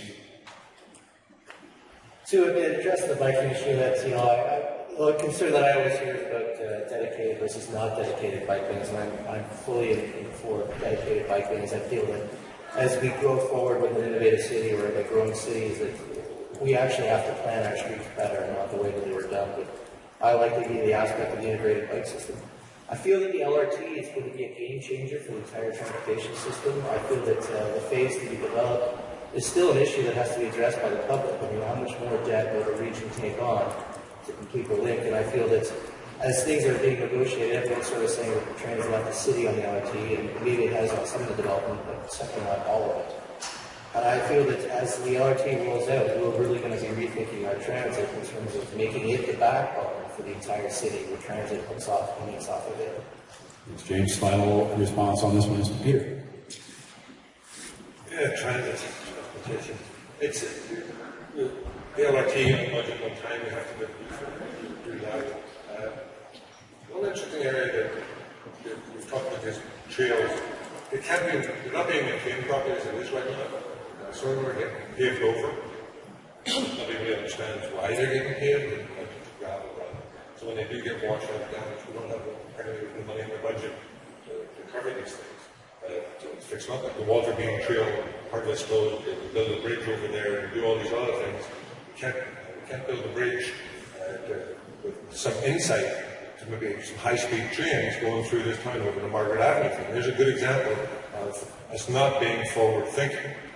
We would have saved $500,000 or $1 million to just make a simple decision of going, hey, let's think about the future. Not today, the future. Let's widen this bridge because at some point in time, we're going to have a faster train. That's what I hear from a lot of people. Improve the transportation between Toronto and Kitchener.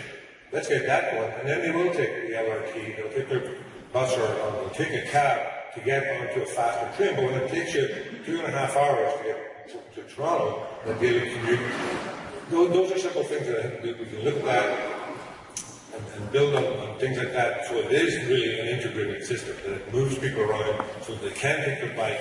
Look, all those things are there, and I think they'll be maintained going forward, but it's being innovative and looking at something like that and going, here, because that could be something where we might not get it. It might go through Cambridge, for example, if there's a faster train, because we didn't have the foresight to spend an extra $1 million to build a wider bridge. All right, thanks, Peter. We're at question 10, and we'll start with Dan on this one. If elected, would you freeze development charges over the next 2 years? Would you freeze development charges over the next 2 years? Thanks, Glenn. No, I wouldn't. Growth has to pay for growth. That's without question. We cannot simply stop collecting money. Developers, and I've spoken to them, understand that the city has to request monies for its growth.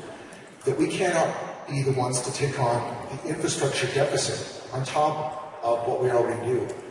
So they understand that. What they're looking for is a few things. They're looking to ensure the rules are clear, that the city of Kitchener is open for business, and that we follow through on our action plans, and that we help them get projects done that are good projects. So we have to set high standards for our projects. We don't want just any kind of projects. We have to make sure that any infill is done with sensitivity around major transit nodes, and that we build complete communities so we don't need second cars, and that we reduce the amount of costs to the city as much as possible. But what we're looking for is to make sure that the infrastructure is done in a way that builds for the future. So we have infrastructure downtown that will last for a long time, and we can tie into it. So perhaps the development charges could be less where it's existing. But certainly out into the greenfield areas, we have to look at more expensive development charges, although we need to be efficient there. So it's a question of value for money, working with our partners, sitting down and saying, what can we do? They understand that we have to have development charges. It's a cost of doing business, and we don't want to put the burden on the taxpayer. All right, thanks. Moving right along, James. Can I give you a maybe on that? Move on.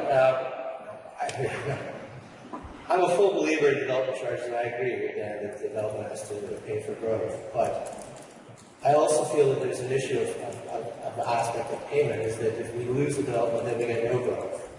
And I always feel it's like a balancing act between how do you entice someone to locate it versus not locate it. And I always think, one of the issues that we see now is creative payment arrangements, where instead of it being an upfront fee, perhaps there's a structured fee, perhaps there's we take partnerships back in the development, we take an ownership interest that's held in a blind trust that can be liquidated. If it's a successful project, we make our money back and more, and we profit by getting the development here, which to me encourages growth. I mean, bringing in a condo project to me is what I call a multiplier on property tax. In an area that's, a tenth the size of the housing that would otherwise be available for regular houses, we've got the development generating a multiplier on property taxes using a fraction of the property services to get that project in there. To me, that's like you're making money by doing these developments. Should they be paying full development fees? Would we lose that project development? I think that's a question that really has to be addressed almost on a case-by-case basis, because I think it's more important not to lose than it is just to lose. Thank you, James. Peter? Yes, you've got to freeze the development charges. Then what you have to do is look at what it is that you're developing. You can't suck and blow at the same time. We mandate sidewalks in all sorts of neighborhoods. Well, there's a cost associated with doing it. But if you live in a Crescent, particularly the residents up in Vista Ridge, in a mature neighborhood, because the road has to get redone, they're going to get sidewalks. Now, it goes to tender, this leads to a whole bunch of questions that came up earlier. Is the citizens weren't listened to, they don't need that in their neighborhood. But yet everybody has to go through the process, right? When you show up at council and say, we don't want something, you still can't get out of it because you have to go through the process. So I think those are the things, is if we freeze development charges and look at what it is that we want and what we don't want, for the developers to do. The mandated sidewalks is not the best idea that we've ever come up with. Thank you, Peter. And the final response on this one is to Barry. On the issue of development charges, I don't believe you can freeze them. In fact, we have just approved our new development charge bylaw, which is in place for the next 5 years. So short of reopening that bylaw ahead of time, we can't revisit it before that 5-year time period is up. I think that fundamental principle around development paying for growth is important, because as I look around this room, I don't see a whole bunch of people putting up their hands saying, "Hey, I want to pay for the new roads that are going to have to be built out in Southwest Kitchener." But having said that, I also think as we look at development charges, it's imperative that we're competitive both within the region and the other urban municipalities in the region, as well as within other areas of southwestern Ontario, because we want to make sure that we are getting the investment that we're hoping for in our community. So whether it's residential development charges or ones associated with commercial and industrial, it's making sure that we're competitive. It was mentioned earlier, as an example, as part of this bylaw, we did put in place a opportunity for businesses to grow and to only pay a portion of the development charges as they expand.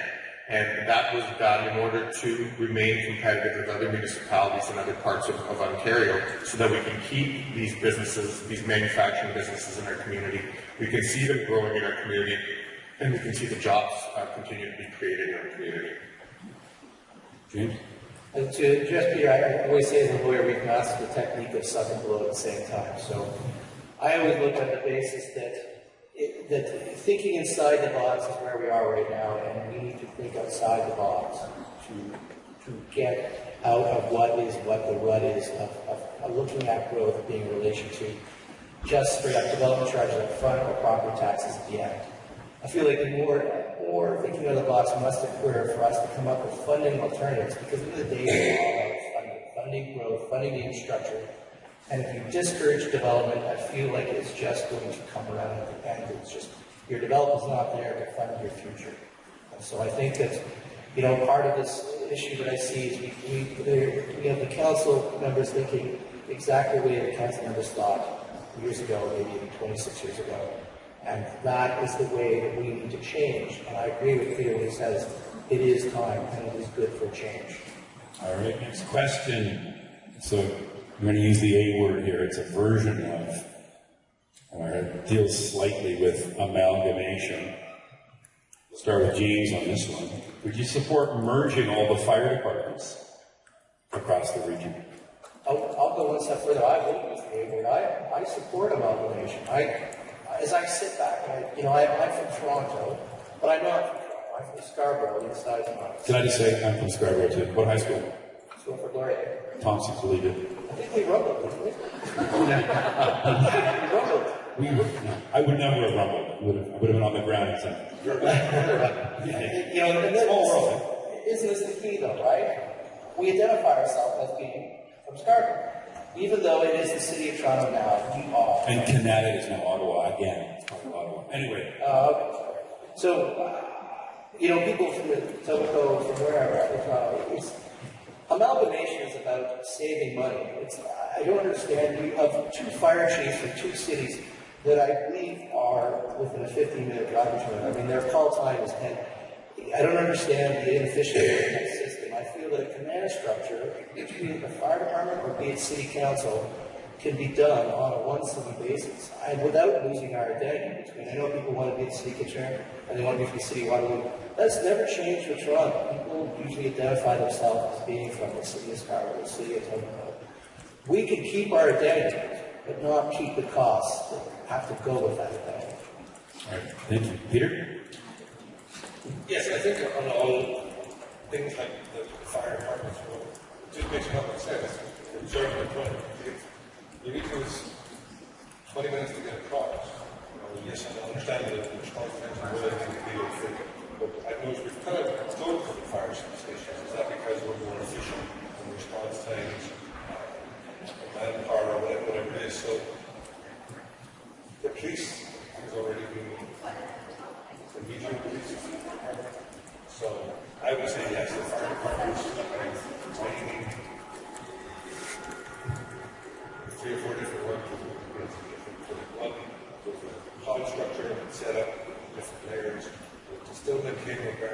is still, unfortunately, still have the regional office or your district officers, whether it's serving the ward, they configure that so that he's the one that will go through, he handles your issue, whether it's a building permit or inspections. There's a lot more to the fire department. The fire have to approve the building, then inspect it. So that goes up. So sometimes there's delays in it.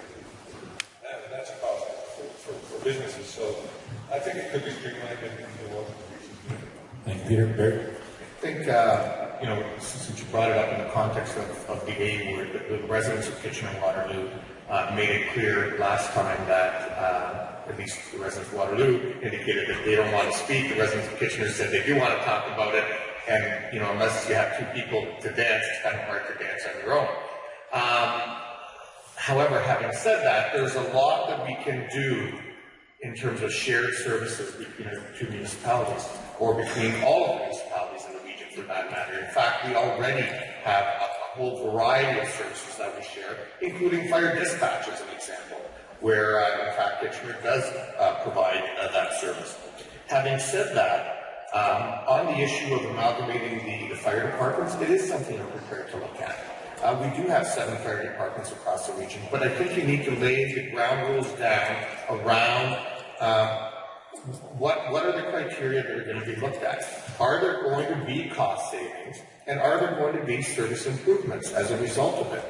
If one looks at the regionalization of services, quite frankly, including the police department, the example of that in the past has not been the best in terms of actually attaining cost savings. So if there aren't cost savings, if there aren't service improvements, then one has to say, does it make sense to pursue that? So that would be one of the things that I think we look at as part of the process.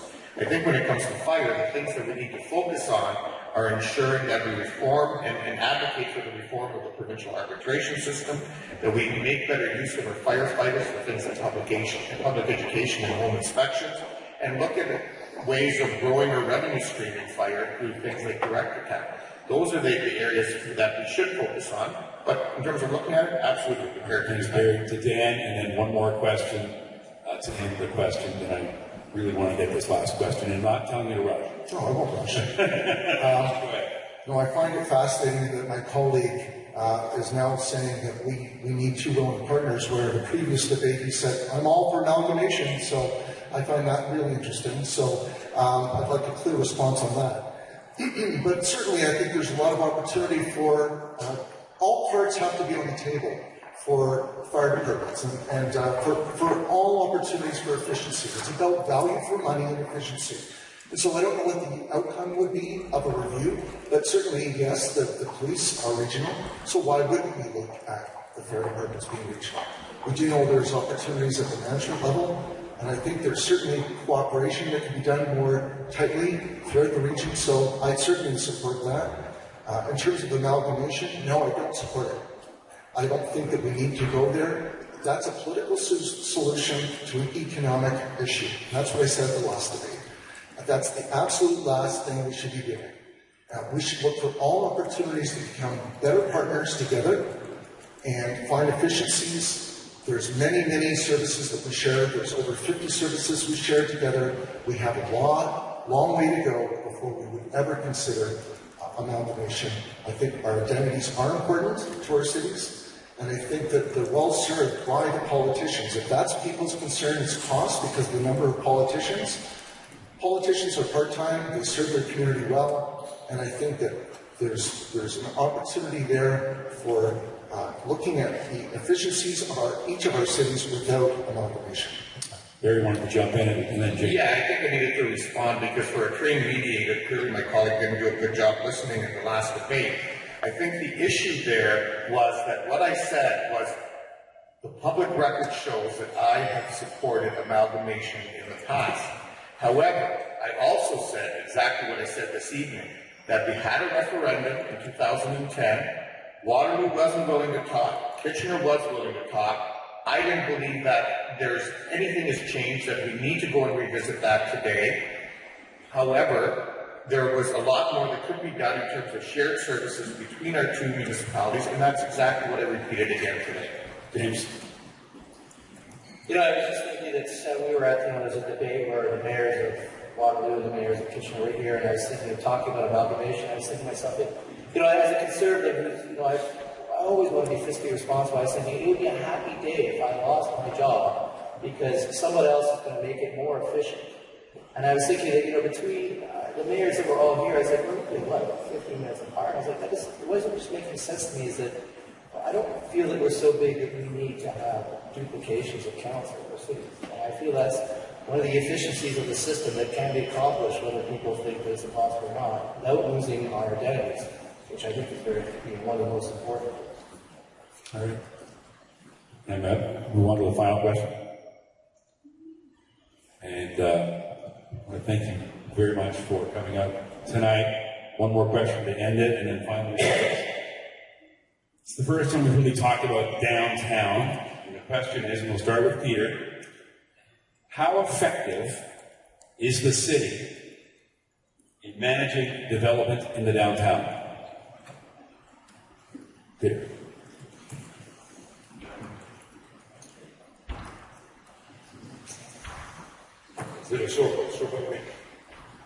What they've done lately, we're seeing the fruition of what was a very long and arduous road for me personally, through a lot of inaction in the first 20 years, 5 to 10 years I was down here, where businesses were dealing.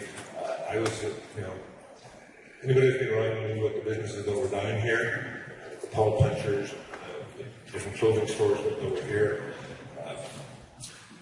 It wasn't looked upon to deal with any of the issues. They certainly dragged their feet for the longest time.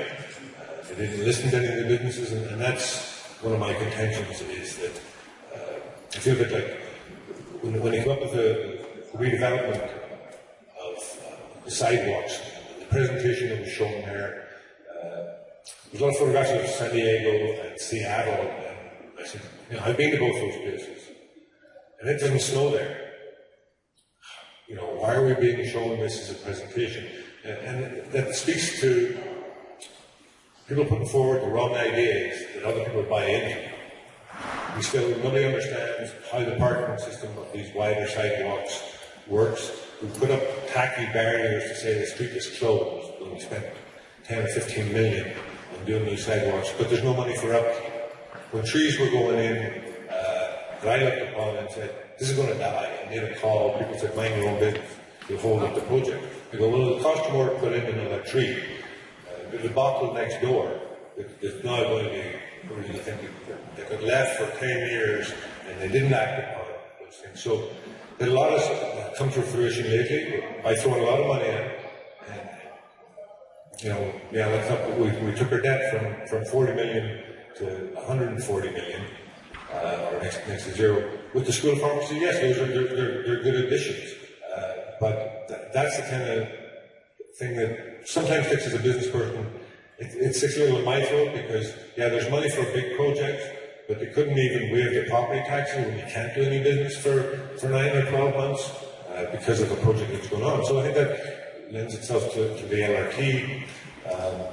The BIA has been a great organisation. I get more help from people at the BIA than I have from the City Hall. Now that being said, when I went over and redeveloped, took over an old abandoned building that had sat abandoned for 10 years, a historical building in Kitchener. The staff that when they worked with me on that one-on-one was because I told them that it was going to fall down, and they'd have to deal with it. But if they worked with me, I would remediate it. So there's pluses and minuses. It's maybe not the best question to ask me because there is maybe a little bit of resentment there of how at times we felt collectively, as all business owners, you can talk to a lot of down here, as though we were some sort of second-class citizens and that money thrown at, a perception of money being thrown at us and not wisely spent from the rest of the citizens of Kitchener. Who go, why are you spending more money downtown? But it is the lifeblood of the city, and that's going to be the future of it. The downtown is going to become very, very vibrant. I would like to see it be more cosmopolitan. I think that's the wishes of everybody.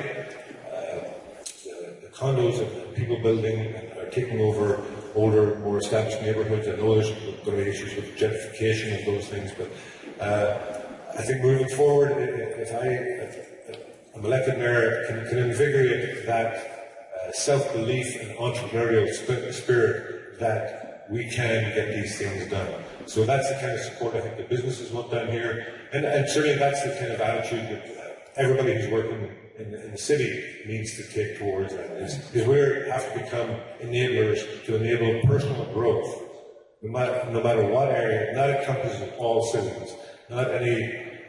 I don't sort of use those platitudes of sectors and this and that and words that some people that really mean nothing. It is about the citizens and serving the citizens. So I think moving forward, it's going to be exciting and vibrant, and let's get it developed to its fullest potential. Thank you, Peter. Barry? I think the downtown has made significant progress over the last decade. Downtowns like Kitchener's, other mid-sized downtowns across North America, quite frankly, went through some very tough years as planning decisions were made, as the move towards suburban malls happened, and so on. As a city, we had to make some decisions to take the assets and the resources we have downtown and recognize that there were opportunities here to both to improve and grow our economy and to create jobs. And we've seen that happen now, particularly over the past number of years with respect to the downtown and the kind of growth we've seen as a result of the companies that communicate, the startups up and down the street, what's happening now at the Bright Up block with the huge expansion of Google, and so on. In my view, the downtown needs to be the heart of our community. It needs to be a 24/7 vibrant place where people live, work, and play. So our focus going forward needs to continue to be getting more people living down here, making sure that there's opportunities for retail, making sure there's opportunities for an entertainment district that's going to support all of that, not just for people living in the downtown, but for people throughout our community and beyond. I know, over the last number of years, in particular, the last couple, we've heard a lot of positive things from residents about the kinds of things that have been happening. Is the job done? Absolutely not. There's a lot more work that needs to be done, but we need to share some of that attention and love with the rest of the city and the other neighborhoods across the city as well, so that we continue to have buy-in from all communities going forward. I think the biggest challenge that we need to deal with as that growth happens is making sure that the intensification that's occurring is being done in a way that's respectful of existing neighborhoods, respectful of the people who are living there, and those neighborhoods going forward. And the point about gentrification was being made as we now we recently approved our new official plan, as we now approve over the next 18 months the new zoning guidelines that are going to go with that. That'll be an opportunity to actually influence affordability and gentrification, so as the right decisions get made to make sure this does end up continuing being in place for all people of all economic incomes going forward. Thanks, Barry. Dan? Thank you. And I love the downtown. I live here, I work here, and I've enjoyed it. I moved downtown when it wasn't as vibrant over 20 years ago, and I've seen tremendous transformation. And I think that the infrastructure is now built. We need to animate it. Europe has wonderful downtowns which have courtyards and those kinds of things. I think we need to do more animation of our downtown so that it's always on, that the people in the suburbs have a reason to come downtown. Right now, it's still something that is not as attractive for them. We know how great it is that people that live downtown and come to different events, but we need something that's always on. And I've spoken with staff about reimagining our civic square here. That would be something that would be a tremendous attraction. I also think there's opportunity to have animation on the street where we close off the street with the bollard opportunities. There's a 50-meter section, and we can have programming there where people from neighborhoods or schools or seniors come out and play on the street and really create that kind of European courtyard mentality where people have the sense that this is their city, and there's something special about being out on the street where we have, even in cooler weather, heaters and blankets and that kind of thing. So it's about Innovation City, tapping into that energy and that mindset. And of course, we need to spend some attention to the other areas of the city. There's no doubt that the downtown has got a lot of focus, but it is the economic engine. Above and beyond the center of our city, there's no doubt it's been a driver for jobs and growth and creativity, and we need to keep that focus. But we can't push out our poor. There's a lot of people that are being displaced. We have to make sure that the housing is mixed use. We have a place for those people to go, that they're involved with that decision making, that they feel that they're an important part of the city. They are. And so we need to ensure this city is for everyone, that downtown is always on, and that people are a part of it. Thank you, Dan. And final response to the final question, James. I think that the city has been very effective revitalizing the downtown. I also live downtown, and for the last, I remember when I first came here, it was one of these issues being Waterloo that people looked at the downtown as there's a lot of, what I call brownfields that were just undeveloped. The number of factories that were left empty or buildings just sitting vacant always surprised me.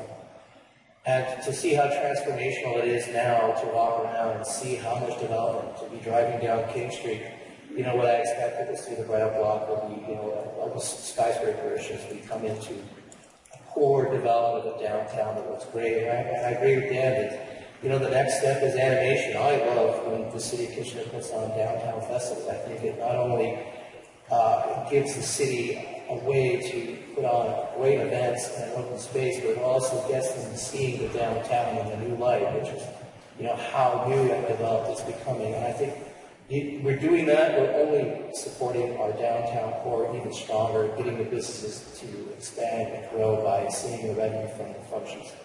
And I love to see more animation in downtown. I think that's one of the great ideas that I think. Thank you very much, James. And as I mentioned off the top, each candidate will now have a 90-second closing remark, and we'll go in reverse order. Then we begin the opening remarks. So we will begin with Peter and your closing remarks. Peter.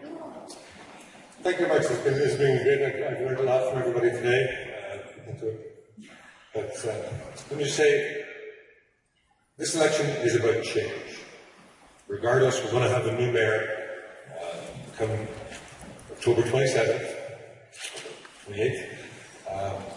I'm the person for that because of my being a dad, being a husband, being an entrepreneur, being a taxpayer, being a creative thinker.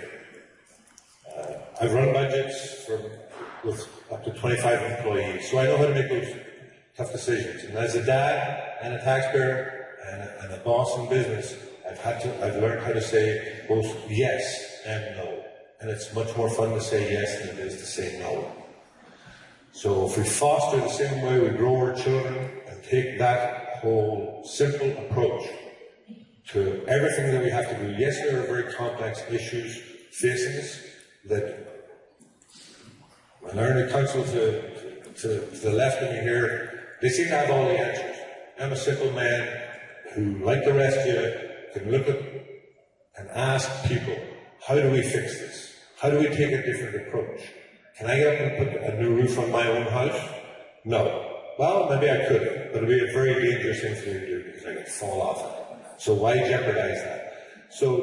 But it's all about attitude. It's all about changing the mindset to let's be positive. Let's empower everybody.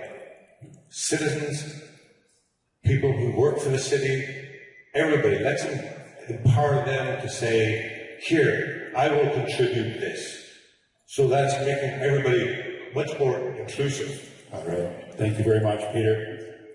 And now to Barry for your closing remarks. Thanks very much, Glenn, and both to you and to the Chamber for hosting today's debate. Over the course of this afternoon's debate, I believe I've demonstrated that I'm the best candidate who brings a combination of a positive vision for our future and the skills, knowledge, and experience needed to get things done. I've also reiterated my commitment to fiscal responsibility and to keeping future tax rate increases at or below the rate of inflation. I believe we'll do that by 1, reallocating existing funding and staffing to address higher priority areas, 2, engaging the private sector and groups like the Greater KW Chamber of Commerce in a transforming government initiative that will ask the private sector how we can better meet your needs And thirdly, getting serious about generating new revenue non-tax opportunities like partnerships, reasonable sponsorships, and federal and provincial grants. A growing economy is a key part of our community's future as we continue to build a strong financial foundation for strong neighborhoods and a better Kitchener. Our local economy must continue to build on diverse clusters and local talent ranging from technology and digital media to traditional and advanced manufacturing. We must attract new companies, new entrepreneurs, and new talent to the City of Kitchener and to Waterloo Region. As your mayor, I'll ensure our economic development team supports our business community in the creation of new opportunities, diversifying our local economy, and positioning our community to create jobs for decades to come. I ask for your support to make this a reality by voting for Barry Vrbanovic for mayor on October 27th. Thank you. Thank you, Barry. Dan? Thanks very much for everyone staying and coming here and to the Chamber for hosting this. To be greater, Kitchener needs a fresh vision based on a model of not just the strength but efficiency and a culture of continuous improvement. We need a culture of partnerships and creativity to find low-cost solutions to challenge of job creation and how to help our most vulnerable. To be greater, Kitchener needs a leader with imagination and the ability to bring all sides to the table and find common ground. And to be greater, Kitchener needs a leader who understands not just City Hall, but the real world of business and community building. I am the leader that combines these qualities. With a strategic approach, we can encourage the right kinds of businesses to locate here and create great paying jobs. With strong partnerships with the Chamber and businesses, we can find ways to pave the way for your success and the city and cut red tape. The solutions are right here in front of us. They don't require a lot of money, and in fact, they might save us money. Kitchener can become one of the very best places to do business and to live, and to attract and retain talent, and have a rich quality of life. I can't wait to get started. I am the best candidate for my mayor. My name is Dan Glenn-Graham, and I humbly ask for your support on October 27th. Thank you. Thank you, Dan. And finally, James. I think today we've heard a lot of questions and you've heard a lot of answers. I think one of the things that's going to set us all apart is those who have ideas and those who have solutions. And perhaps people would say, I'm a terrible politician because I want to do, I don't want to talk about it, I want to have answers, I want to implement. I hear a lot of ideas and I don't hear a lot of solutions. We're facing one of the largest tax increases. They talk about, well, it's okay because we're the third lowest property tax. And I was always like, well, when did it ever stop being the goal that it could be the lowest municipality with property tax or the lowest city of property tax? I just don't see this talk. I see ideas about how they can improve. I see some council members who've been here for a long time. I always wonder, well, if we got all these ideas, what happened in the last 26 years? But aside from those kind of comments, I'm here because I'm here to give solutions. I'm direct. I have answers, and that's why I'm running. All right. That concludes the evening. On behalf of the Chamber, I want to thank you for all the candidates. On behalf of the Chamber, thanks to the City of Kitchener for their support in putting on this event today.